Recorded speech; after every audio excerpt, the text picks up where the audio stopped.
ఈ నెంబర్ వింటేనే ఓ thrilling.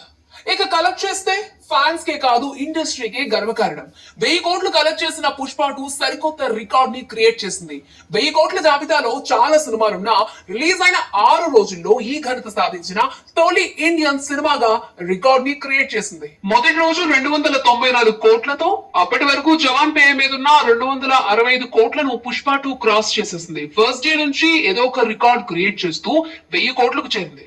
Weekend తర్వాత తెలుగు వసూలు తగ్గిన బాలీవుడ్ ఆడియన్స్ కి బాగా నచ్చడంతో 1000 కోట్ల మార్క్ ఈజీగా దాటేసింది. ఎక్కడికి వెళ్ళి ఆగుతుందో ట్రేడ్ వర్గాలు కూడా చెప్పలేకపోతున్నాయి. బాహుబలి 2 పేరు మీద ఉన్న 1800 కోట్ల మార్కును పుష్ప 2 చేరుతుందో లేదో చూడాలి. బాహుబలి 2 తర్వాత మరో తెలుగు సినిమా 1000 కోట్లు క్రాస్ చేయడానికి 7 ఏళ్లు పట్టింది. ఈ ఏడాది వచ్చిన కల్కితో ప్రభాస్ మరొకసారి ఈ ఘనత సాధించాడు. ఈ ఫీట్ ను కల్కి 16 రోజుల్లో అందుకుంది.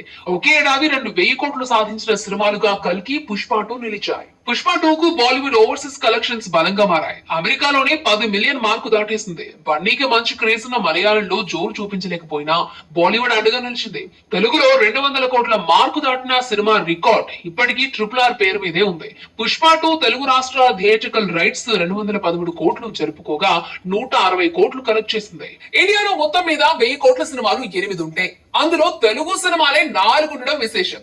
దంగల్ 1000 కోట్లు దాటినా చైనా వసూలుతో ఈ ఘనత సాధించింది. లేదంటే బాహుబలి 2 టాప్ మూవీగా ఉండేది. పఠాన్ 1050 కోట్లు, RRR 1118 కోట్లు, జవాన్ 1148 కోట్లు, కల్కి 1080 కోట్లు రాబట్టగా పుష్ప 2 ముందున్న టార్గెట్ KGF 2. ఈ కన్నడ మూవీ ప్రపంచ వ్యాప్తంగా 1233 కోట్లు కలెక్ట్ చేసింది. ముందు రికార్డ్ బ్రేక్ చేస్తే నాన్ బాహుబలి 2 రికార్డ్ పుష్ప 2 సొంతమవుతుంది. ఆ తర్వాత బాహుబలి 2 టార్గెట్ గా మారుతుంది. తెలుగులో రికార్డులు అంటే రాజమౌళి సినిమా రావాల్సిందే.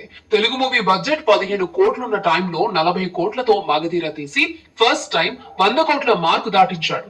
రికార్డులు ఎలా ఉంటాయో టాలీవుడ్ కు మగధీరతో పరిచయం చేశాడు జక్కన్న. కొత్త రికార్డులన్నీ రాజమౌళి సొంతమే. బాహుబలితో 500 కోట్లు, బాహుబలి 2 తో 1000 కోట్లు, 1500 కోట్ల మార్కును ఇండియాకు పరిచయం చేశాడు. పుష్ప 2 తమిళ, మలయాళంలో సత్తా చాటలేకపోయినా ఈ నష్టాన్ని బాలీవుడ్ ఓవర్సీస్ కవర్ చేస్తోంది. వీక్ డేస్ లో కూడా 40 కోట్ల నెట్ రావడం షాక్ ఇస్తోంది. డిసెంబర్ 20 వరకు మరో పెద్ద సినిమా లేకపోవడం పుష్ప 2 కు కలిసి వచ్చే అంశమే. ఈ వీకెండ్ అయితే గానీ పుష్ప 2 1500 కోట్ల క్లబ్ లో చేరుతుందా లేదా అన్న క్లారిటీ వస్తుంది. ఆ తర్వాత బాహుబలి 2 రికార్డు బ్రేక్ చేస్తుందో లేదో చెప్పొచ్చు.